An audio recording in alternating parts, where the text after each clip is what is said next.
my sister-in-law, like, her thing to de-stress is to go exercise. That's just her thing. Wait, are we doing I'm it gonna on kill one you or- if you're like, We- nah. Three, It's all two, good. one, roll. Camera's rolling. Okay, everybody can see this? Make sure you can see it. Can't see it. Nope.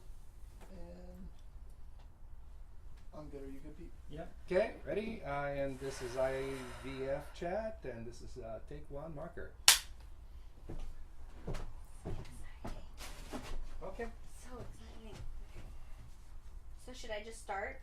You guys are good whenever you'd like to go. Is this on Casey and me? Yeah, it's a 2-shot. Okay. And it'll predominantly be a 2-shot with you guys. Okay. So unless you start talking. All right. I don't know what I'm gonna say. Okay, 3, 2, 1. And if you could use Oh. their names when you say no, try to at least. Oh boy, I'm Okay. terrible at that. Okay. But it's Annie, Leslie, Jake, right? Bam. You can just say Annie Quo, and she can just be Annie. Okay. Okay. Or Annie Quo, Annie Hand. I don't Yeah, care. that works. Okay. All right. All right. Are you timing us, Ryan? Yeah, I got Okay. you. All right. Okay. Well, I'm really excited because, you know, you're going to be on Take 5, and we have shared so much about the path to parenthood. And I think, you know, just going through IVF and having, like, all these struggles and challenges to get there has been kind of excruciating, but also exciting to share, right? Yes. And so many people want to share their stories as well, so we want to invite people to share their stories. But I'm so excited. It's kind of like a sisterhood / brotherhood that nobody wants to join, but then once Right. you're a part of, like, when I first met you, I felt like I knew you because I Yes. followed your journey online, and I thought, oh my gosh, she knows what it's like, and not a lot of people do. It's really, really hard. Yeah, and actually I followed your journey too, so Oh. so it was really cool. And then you reached out to me too, and I was really just really super touched by that, and I Aw. appreciate it so much. I mean, I think that when people do reach out, you feel so loved, Yes. you know, because you were like waiting to share that with everybody. Yes, and you feel like you just have to get it off your chest. I felt like it was a secret, and I wasn't sure how much of the secret to share. Yeah. And even coming here today, you guys all came in, and I've never met the three of you before, but we all started talking, and now I feel like I've known you my whole life because we all share this experience in a way. Yeah. Do we want to go around the room and just kind of introduce ourselves really quickly? Sure. My name is Annie Quo, and I am an ambassador for Resolve, the National Infertility Association. I host a monthly support group in Greenwood for people who are struggling to conceive or maintain pregnancy. I'm Annie Hand, and I used to co-host with Annie before my daughter arrived. And now I have a group that is pregnancy and parenting after infertility in kind of North Seattle area. So I'll be in your group. Welcome to join. Okay. I'm Leslie Chapman, and I run or I facilitate the Snohomish County Support Group, which is based out of Everett right now. Nice. I'm Jake Chapman. I'm the husband of Leslie, and I'm here to support the effort and be a part of the conversation. Awesome. Yeah, thanks for having us today. Thank you. And we promise we won't talk about your vagina. So That's my brother's request. Except for that one mention. I'm sorry, I just had to get that in. I love that you started with that. That's perfect. Oh my gosh. So I'm just curious, how long did it take you to get to where you are? For us, it took 9 years. 9 years. I mean, granted, I feel like we weren't actively on that path. You know, like sometimes you would take a break or we were Right. getting ready to move. But ultimately, I remember when we got engaged and like a month before we got married, we stopped using, you know, anything. And so I was like, it's going to happen this year. We're like, we're not. Yes, we We'll were get it 6 on. years and did the same thing. Like, we were ready to, you know, get a surprise pregnancy. The first month we tried, and oh darn, now we've got to hurry up and get ready. And then 6 years went by and we still didn't have a baby. Yeah. What about you guys? Well, my story is a little bit backwards in that my experience of fertility treatment came after I had a child, but I did have a primary infertility diagnosis, both male and female factor, before she was conceived. And we got that diagnosis over a year of trying after a miscarriage that happened at 12.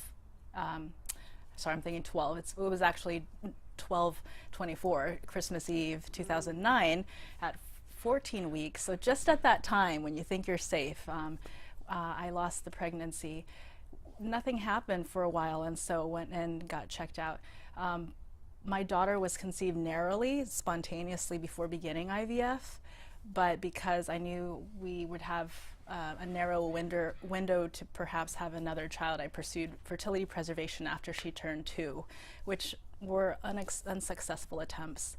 So I have made peace with having an only child, but in the meantime have been able to relate to the community around infertility because I would have been so devastated to not have a community or people to provide mutual support. And so for that reason, I've learned a lot about empathy and being there for one another and not being alone but seeking resources and support. So I have the experience of pursuing fertility treatment 8 times. I pursued 8 cycles because I'm very stubborn and didn't want to give up. But in the meantime, have found resolution as a family of 2. Yeah. Well, I had some health issues, so I had to go straight to IVF. But it took us from starting fertility treatments 4.5 years before my daughter was born, and she's almost 15 months. But I had 7 losses before we moved on from IVF to surrogacy. And our daughter was born the first try with our carrier in Oregon. And we had a great experience. We're really lucky. And we have, 1 more embryo frozen. But yeah, I never took breaks. I remember the doctor saying, "Do you want to take a break?" I'm like, "What do you mean? What do we do next? What do we do?" I needed that, plan of what we do next. And I went through 2 retrievals, but lots of other procedures and surgeries, and so. No one really prepares you for the procedures that you have to do to get to the big procedure, right? Yes. I mean, the medication, Yeah. the shots. I was counting once, and it was I think it was over 80 weeks of shots, and sometimes I was up to 4 a day. So Oh my gosh. oh, it's brutal. it's worth it though. Yeah. I got the little one now.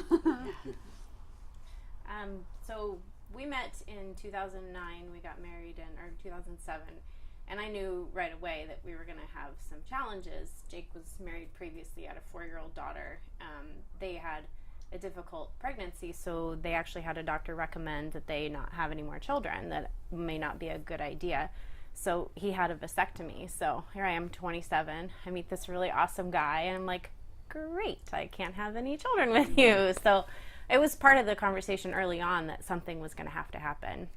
So after we got married, we did the surgery to have his vasectomy reversed, and tried and tried and tried, and just something didn't feel right. It just wasn't happening. So we went to see just a general practitioner who agreed that something should have happened by now. So they, do what most general practitioners do. They start with the non-invasive stuff. Here's some Clomid, or here's some, here's a thermometer, take your temperature, and all the crazy stuff you read on the internet you should try before you, go to see a fertility doctor. So we did all of that stuff, and eventually went to see a fertility doctor and had everything tested over again. We actually went to 3 clinics. And we're continued to say everything looks great. Surgery was successful, everything should work. And so we're what you would consider unexplained infertility. Nobody could give us an answer, right? It's almost more frustrating. Right. Just give me a cause so I can fix it. We're both kind of fixers, and we just couldn't fix it. So it was recommended after several IUIs and lots of other less invasive treatments that we try IVF. We were very blessed that it worked for us on our first try. So we have a 6-year-old little boy, and after he was born, about a 1.5 years into it, started trying to give him a sibling. You don't get cured from infertility. It still exists whether you have a baby or not.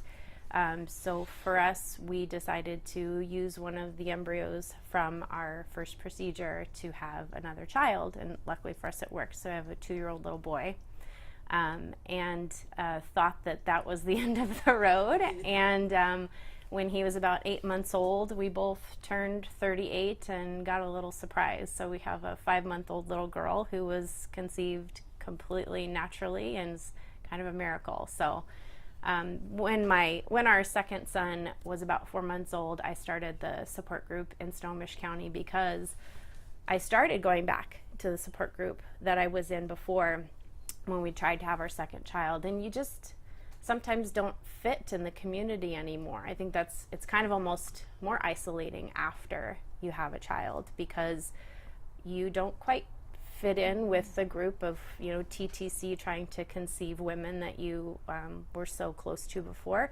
But then you don't really fit with mothers who just, spontaneously got pregnant either. So you have to kind of reach out to other parents who've gone through this because nobody understands the highs and the lows and the emotions and the money and the just blind faith you have to have going into it that, this is going to work.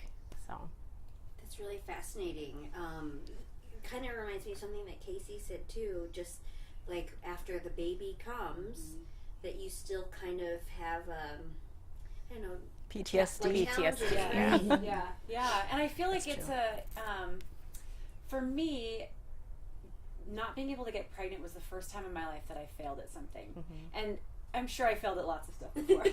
I was so perfect. But it was the first time I was failing at something that I was doing everything right for. Like I was following the rules and I was reading everything and I was going to all the doctors. And then I really had to buckle down for 6 years, and I felt like I adopted this whole new identity, which was me feeling like a failure.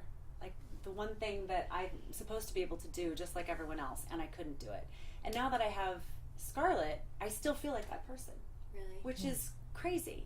And now that she's almost a year, I'm finally starting to identify as a parent.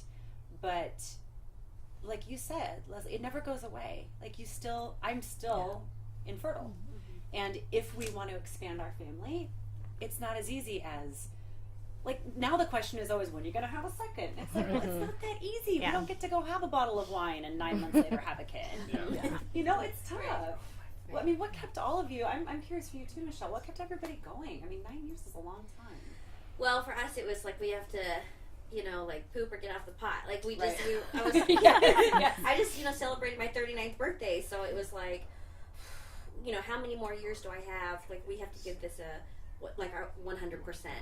And my husband's 43, so it's just like we were determined to give this one try, or one last try, I guess. But well, there's a grieving process that you go through. Sure, I want to be pregnant. I want to have a child that's my husband and that's mine. And through the process, if you find that that's just not a possibility, you can't just move to the next thing. Like some people want you to do, oh, you should just adopt. Oh, why don't you do this?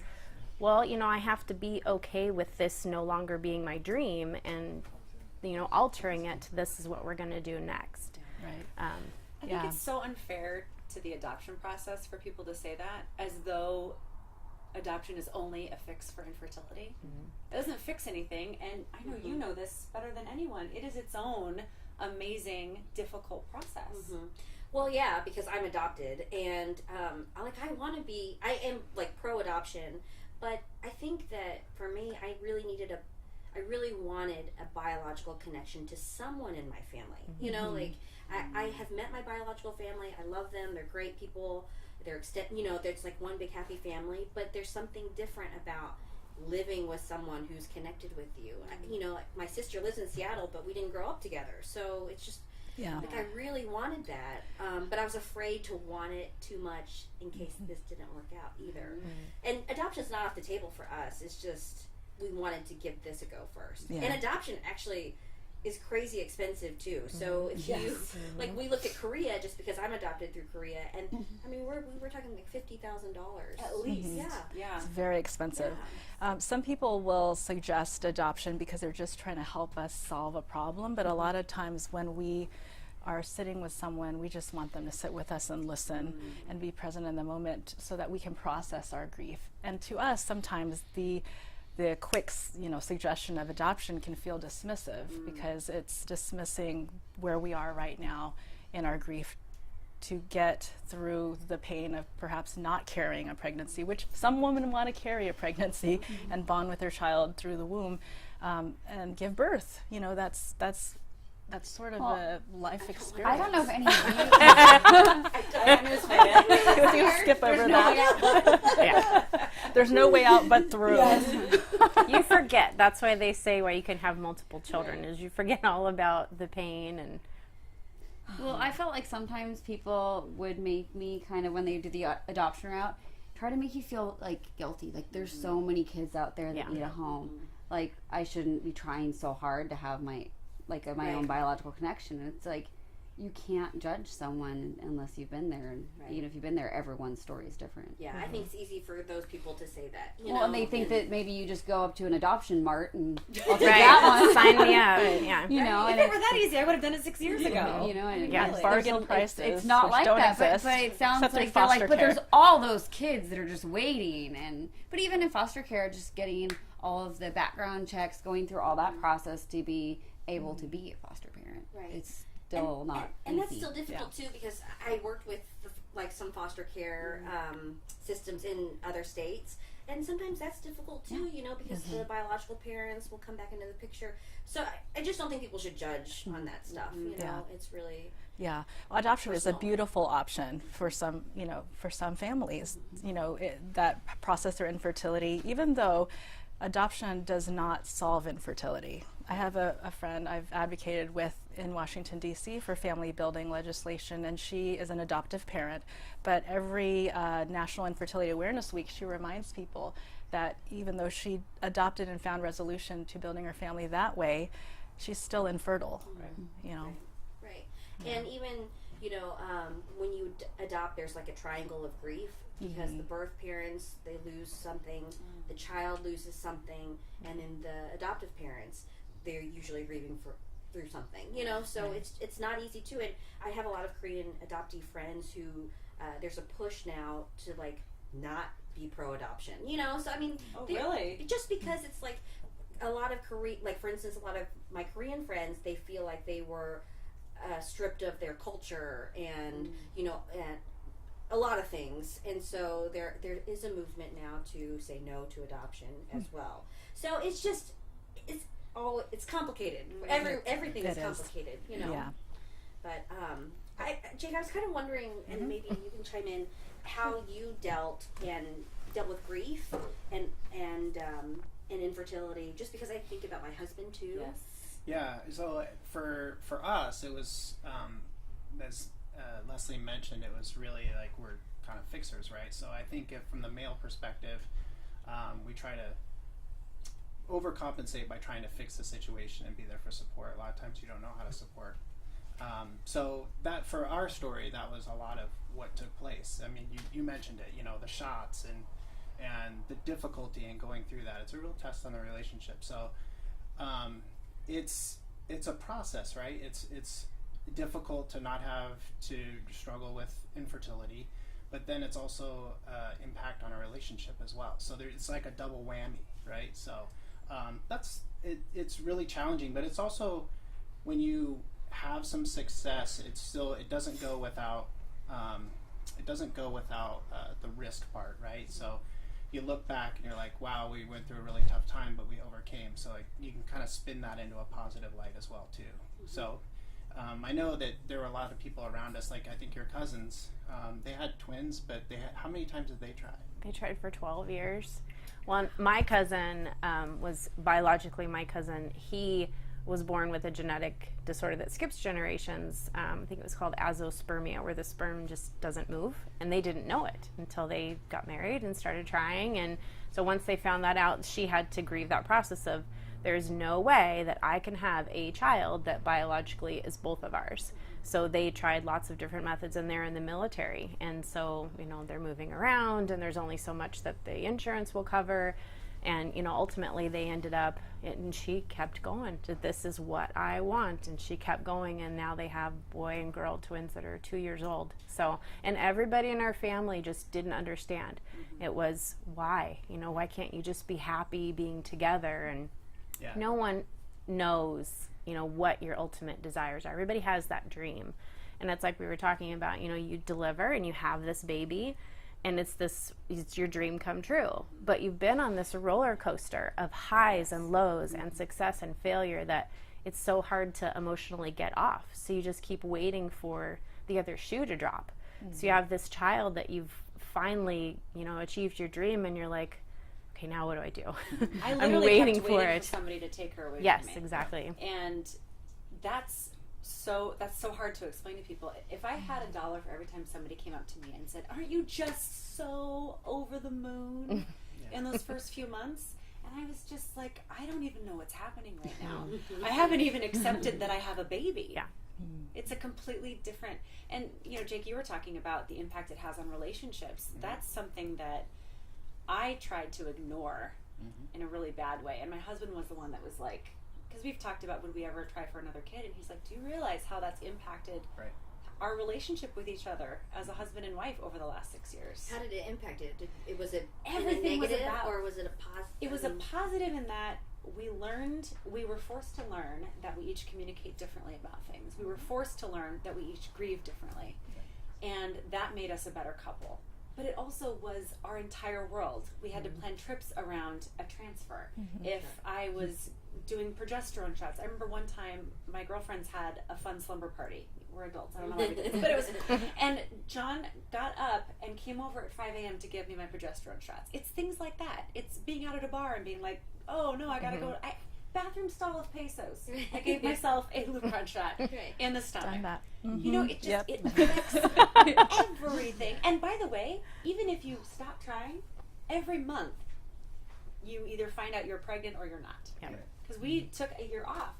Even though I don't really ovulate, every month I was like, maybe this month. So it's like repeat PTSD, Yes. right? Getting your period is like, over oh, again. right? And then multiply that by as many years as people are trying on this And journey. that's all you talk about as a couple. Yeah, and I think the intimacy too became work, which was a struggle. I mean, I remember there were times when on a lunch break, it was like, I lived close by. She's like, you need to come home now. I didn't know what that meant, right? And I was like, well, and over time, at first, I was like, oh, this is pretty cool, right? But then it just it became an effort after a while, and it just kind of like, and then every month when it didn't happen, or every week, it was after the shots and everything, it was just another letdown. So I was like, okay, I gotta pick the pieces up again and go forward. I think that's right. When you say every month, it is like PTSD, because you get your period or something, and you're like, oh, it you have the sucks, hopes, and then it crashes, very rapidly every month. Or like the holidays, we talked about that before. The holidays were difficult for me. I don't know about Jim, but because and I've said this before, and it's not to anyone's fault. Like, we always got presents for the kids, but like no one would get us presents, which I don't need presents, but I always felt like, does anyone realize that we're trying, so stuff like that. The holidays can be a very difficult time. We're about to hit this hard season for the infertility community, whether or not people are actually attending support groups. Anyone who identifies as such knows the onslaught of, the questions from well-meaning family and friends who are asking, so when's little Johnny gonna finally appear? And there's a lot of family-oriented activity around the holidays. Everything's about like Jesus and the Nativity and Thanksgiving and Santa and the kids. The place, maybe the nursery that the room that you've hoped to show off at Thanksgiving as a nursery, or that corner that's still empty at the dining table. That you hope to have a child there year after year. And it's that with the passage of time around the holidays, we always reflect and think back about the past year. It's another reminder of something that hasn't yet been fulfilled. When you have to develop your coping mechanisms, it's like when you either use avoidance and you just don't go to the parties, or you use humor. I remember we were talking once and my mom walked in the room around Christmas time and she said, "What are you guys talking about?" I said sex, and she just looked at me and I said, "I don't think we're doing it right." And it was just, she kind of rolled her eyes, but it's like, people ask, and what we ended up with is, when people ask, "Well, when do you guys have?" "Well, we're trying." And you just kind of leave it at that. And sometimes people know, but until you start talking about it, because there's such this stigma of sometimes shame or embarrassment around it, that until you start really opening up the conversation, then you realize that there are a lot of people that are touched by this or struggle with this and just don't talk about it because there's blame sometimes involved. When you go to the doctor, sometimes you find out it's his fault, it's her fault. Sometimes you don't find out anybody's fault, which I think was almost nice, because then there was, you know, nothing to go after. But when you have that, then that gets into your relationship too. So, you know, We often talk about how when there is a factor identified, whether male or female or shared, that the couple should just approach it as a team, because, you know, this is an eventual goal for the whole family, and rather than shift or look for blame or responsibility, just say, you know, this is our problem, you know, this is our problem. Because I joke, because it's definitely me. But I knew before I met no, my that's not husband. why I No, but I'm saying I knew before we started dating, so I was able to be upfront. Hey, if we're talking about a future and I do want kids, I know that it's going to be I have to do IVF. And so at least he wanted knowing what was, you know, what he was in for. And so it wasn't like this, we were this couple and he had anticipated this is how we're gonna have a family like everyone else, just, you know, quick try and here we go. So at least he knew, and then we didn't have that added stress of the blame later. It was kind of, we had that acceptance of, well, if we're gonna do it, this is how we have to do it. So I love the love stories on the couch here, because you knew before you married Jake that he'd had a vasectomy and it'd have to be reversed, and there'd be that question over, you know, what would happen. And then Stu knew about you. Yeah. And still they kept saying yes, yes, yes to each other, and have gotten through some hard times. So I can only think that it just reinforces the commitment, even though, you know, it does redefine the nature of your relationship for a season. I think we're better off now than ever before, but I also think we're lucky, because I can see how this process can break people, Yeah. both people and couples. It is it's a lot, and you know, it's interesting. It's sometimes hard to have, I don't know, like, I always looked at everyone else, you included, people who were working in TV, and I was jealous of everybody, because I'm like, oh, they're probably going to have kids in 5 years and it'll be so easy. And then when you came out with your story, I was so surprised. Oh, really? Yes. Not surprised that you came out with it, but surprised because I thought somebody else has been going through this and not talking about it. Like, you were still going on the air every day with a smile and doing your work, and I felt such compassion for you, because I know what that feels like. It's hard. Yeah.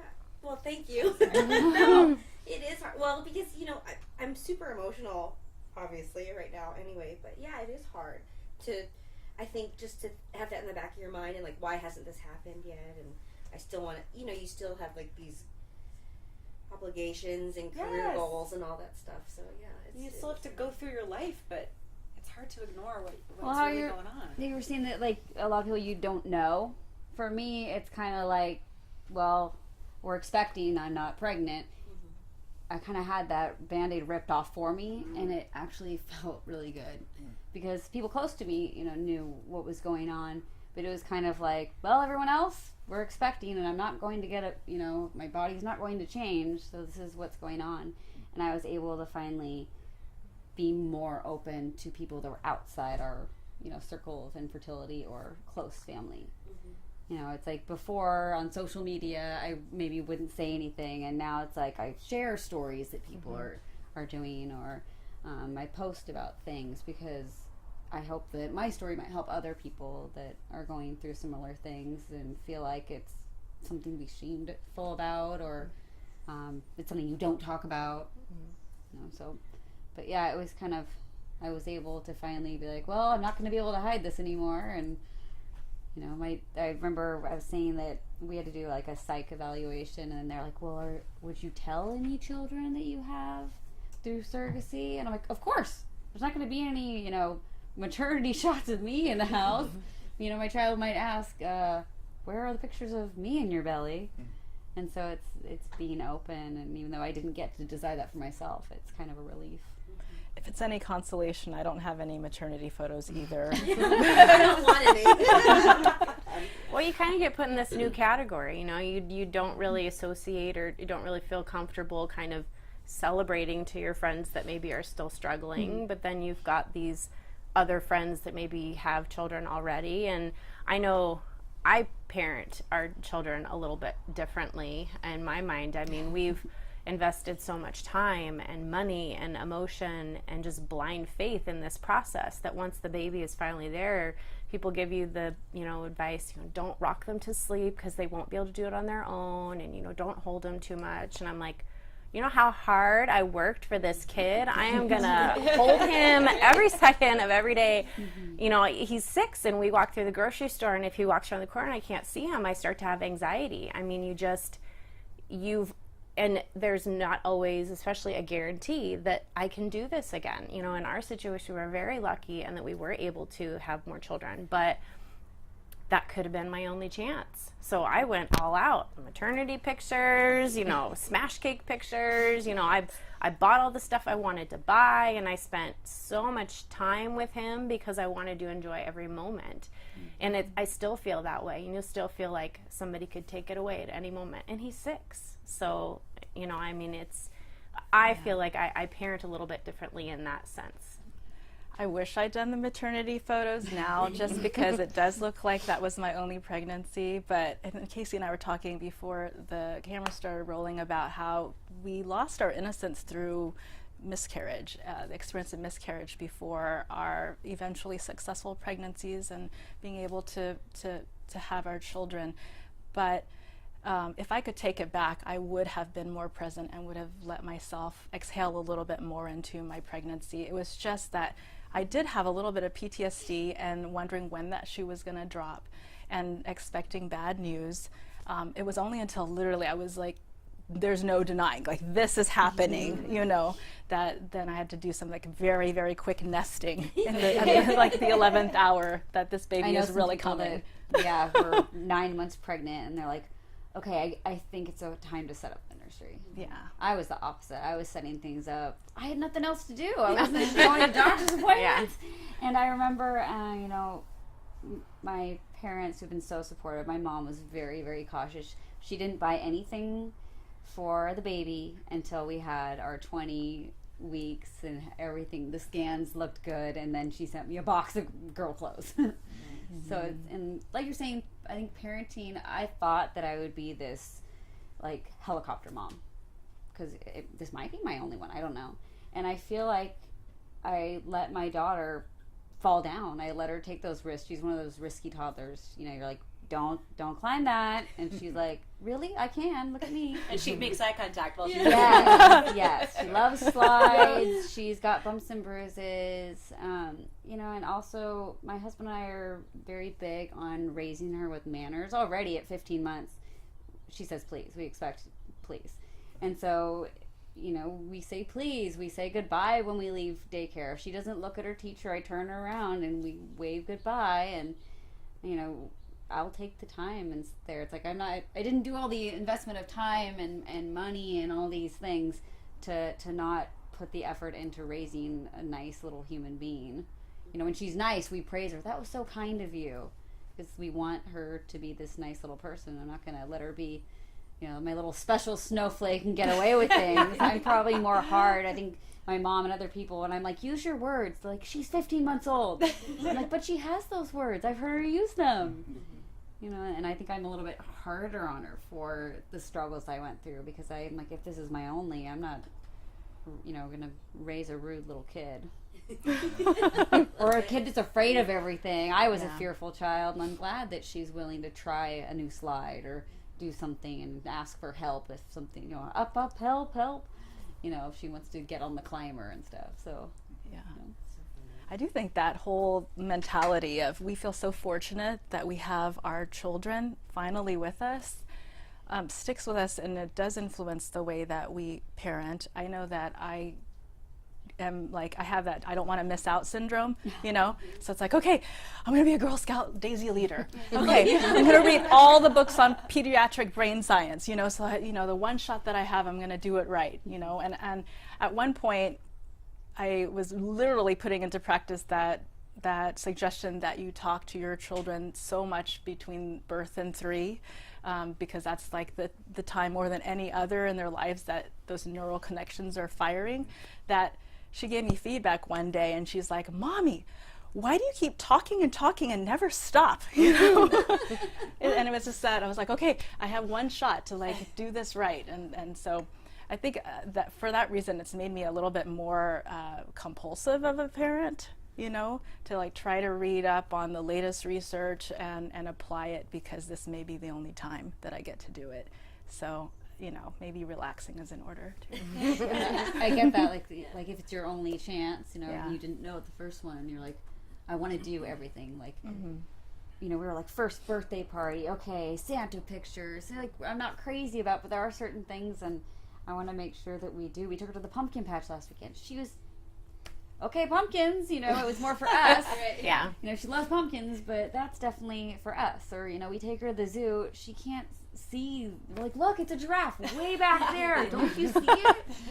You know, and it's more for us and the family things. But then when you say we did that, we took you and did these things when we were little and spent that time as a family. So I get the not missing out, and I probably will end up volunteering. Oh, I'll go on every field trip, you know, that type of thing, and not wanting to miss out. And I have good memories of my parents being involved with, you know, field trips and things like that, Indian princesses, you know, things like that. Yeah.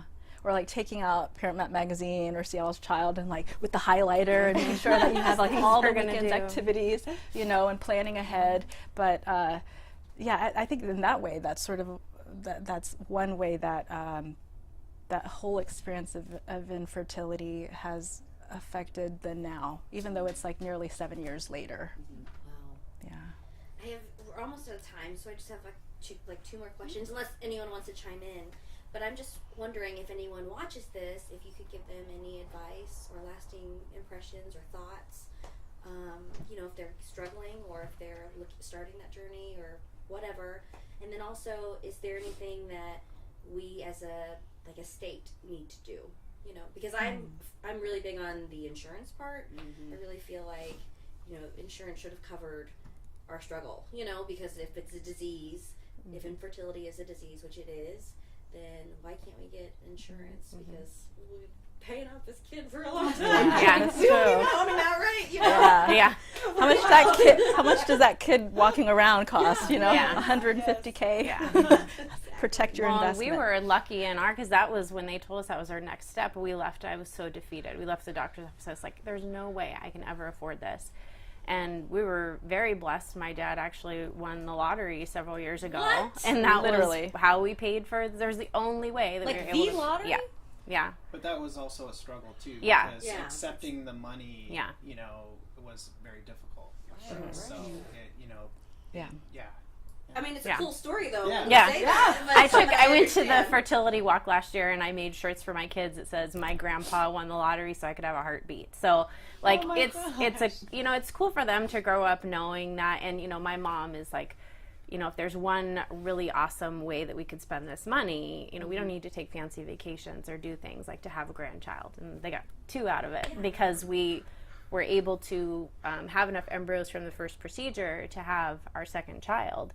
And so I went into the second, it's exactly the same process, almost, minus the retrieval.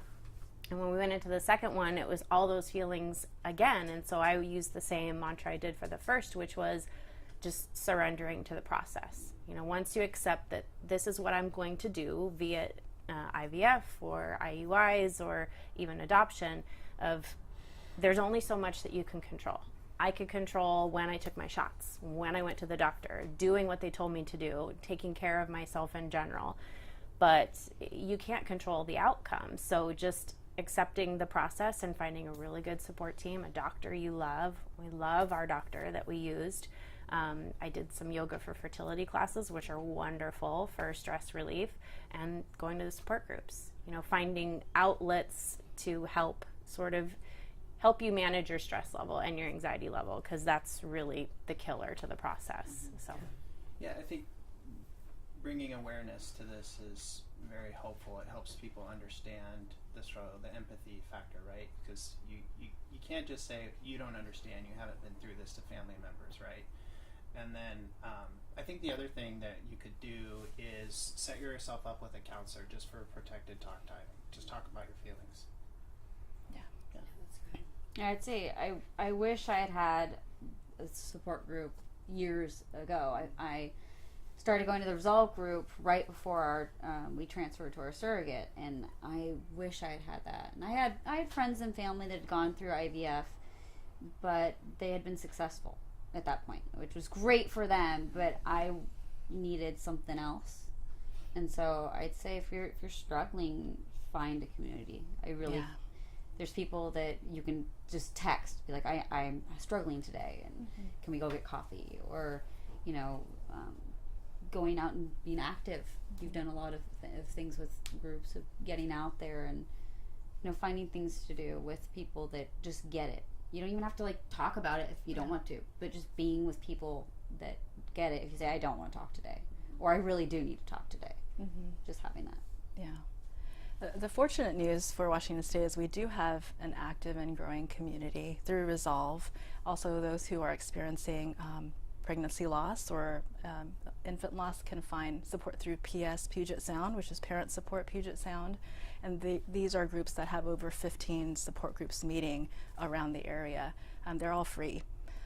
There is a community of support that you can also find online. In-person support groups aren't for everyone, but Resolve has a support platform called on inspire.com. There's a Finding Resolution group there where people can anonymously, you just pick a screen name, can log in. I actually, before starting the support group in Greenwood, was active on an online discussion board. That's how I found Resolve, through Inspire. Yeah. That was recommended by my fertility doctors. Great. Yeah, the doctors are starting to refer patients to either these support groups or to other counselors, which sometimes is a great supplement to a support group, whether online or in person, because then you can really have someone who's trained to help process your grief and maybe even help with couple issues. Resolve is also active in helping build family building legislation. So to answer your question about what can we here do in Washington State to help enact change in the legislature, one is to rally behind family building legislation to encourage our lawmakers to sign into law a state mandate a state mandate for health insurance that covers infertility treatment. And this is a charge that's been done and is continuing both in Washington, D.C., and we're hoping to have people write letters to lawmakers in Olympia. But every May, close to the middle of the month, there is a letter that's posted on resolve.org that people can go and literally just sign. It takes 2 seconds. Well, 2 minutes maybe, to sign. And we literally print those out and deliver them at our meetings to the lawmakers in D.C. Cory Booker and a senator in Connecticut are behind this legislation on the national level, and we hope to rally some lawmakers in Olympia to get Washington State up to par with 15 other states that have already passed this state mandate. So I encourage people to get connected to resolve.org, even if it's remotely, just by going online. And then, checking out if you need some support, especially through this holiday season, coming to one of our support groups or finding inspire.com and connecting to people there who may perhaps have your similar diagnosis. There's a lot of support now growing within the community around the Footsteps for Fertility 5K that comes to town every April and gives out at least half a dozen grants for IVF, Yeah, that's so cool. and even covers medications. And we also are planning film screenings. There's a November 18th Pregnant-ish event that's coming to town to offer a meditation and a panel around fertility. So every now and then there are special events that occur, and I think people can get connected by either connecting to one of our support groups just to say, hey, I want to be on your mailing list, or some of the other patient support groups online. There's one that SRM, Seattle Reproductive Medicine, hosts. You don't have to be a patient to be there, but it's called Hope and Support. It's a closed group, so you can maintain some privacy while you get connected on Facebook. And by the way, these are much more positive ways to use an online presence than Googling your symptoms, followed by chances of getting pregnant, which Right. was always a negative for me. But these are very positive ways that you can actually connect with people and actually feel a sense of hope. Yeah. And even if, getting to a group or going online isn't your thing, because I recognize that everybody's got their own cup of tea, find somebody that you can talk to. And it may take a few tries or, a few different channels to find that person, but I've been surprised by the people that have supported me, and also surprised the opposite way. Yes. People who haven't been supportive but you just keep trying. I remember after my miscarriage, some of the best support I ever got were from men. Who would have thunk? I don't know if it was, reverence for the female vessel or something, but they really, acknowledged the loss and the pain that I might be feeling, and just said the right things at the right time. And there's somebody in our lives who can be there for us in that way. Just keep trying, and it might change some of our friendships or relationships for a season, but eventually those bonds can come back. It's just a process while we're going through the journey that we just need to get through, but don't give up. I feel like so overwhelmed. I'm so close, so I just like listening to all of you and seeing that you all have children, and I can't wait for this one. You're gonna be a great mom. He's a very lucky baby. He's gonna have so much fun with you guys. Gosh, I'm so scared, but thank you so much for the conversation and for coming over, and I really do think that this will help a lot of people, just because every time we do a story on infertility, people write us in and they say thank you for addressing this, and I do feel like we have to change how we talk, and also change how it's perceived in the community. And thank you for sharing everything and coming on board. So it's I'm so happy for you. well, You're gonna be great. It's gonna be amazing. I'm so overwhelmed, but but I'm excited. It's okay. I keep thinking like Michelle needs to have her own reality TV show for being a new parent. Like, wouldn't you guys watch this? Before we leave. Okay. Well, Thank you. guys. Thank you for using your platforms to help raise awareness about this, because I do feel like here in Washington State we're talking about this more. Yeah, and that itself shatters the stigma and any shame. Yeah. And more people, we're seeing those numbers. More and more people need to have the help. Need the help. So. Yeah. Okay. Thank you. Thank you. That's it. We're done. Okay. Can I say something really quick? Oh yeah. Yeah, go ahead. Okay. So Annie, we'll just go around the room and tell people who we are. So my name is Annie Kuo, and I am an ambassador for Resolve, the National Infertility Association, which means that I'm involved in legislative advocacy to support people who are building their families and have experienced infertility. I also host a support group in Greenwood for couples who are struggling. My own journey is a little bit backwards. I actually conceived my daughter just before starting IVF. But I had suffered a miscarriage at 14 weeks over a year prior to that, and had gone through the trying to conceive journey unsuccessfully before finding ourselves in a fertility clinic. We got a diagnosis of diminished ovarian reserve and also a male factor issue.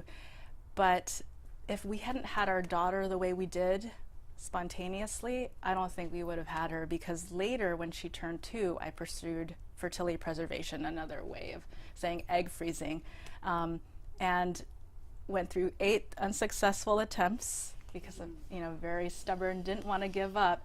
But unfortunately I never even got to an egg retrieval because my body just did not respond to the medications that you do during IVF cycles, because egg freezing is kind of like half of IVF, right? You just take the eggs out and put them in the freezer to use potentially later, but you don't fertilize them. And I just closed the door on that chapter. And so my challenge has just been in being a mother to an only child, which now I have embraced, and that's the resolution that I've found, is to find peace as the mother of a singleton. Yeah. Okay. Sorry, I just tripped over a water bottle.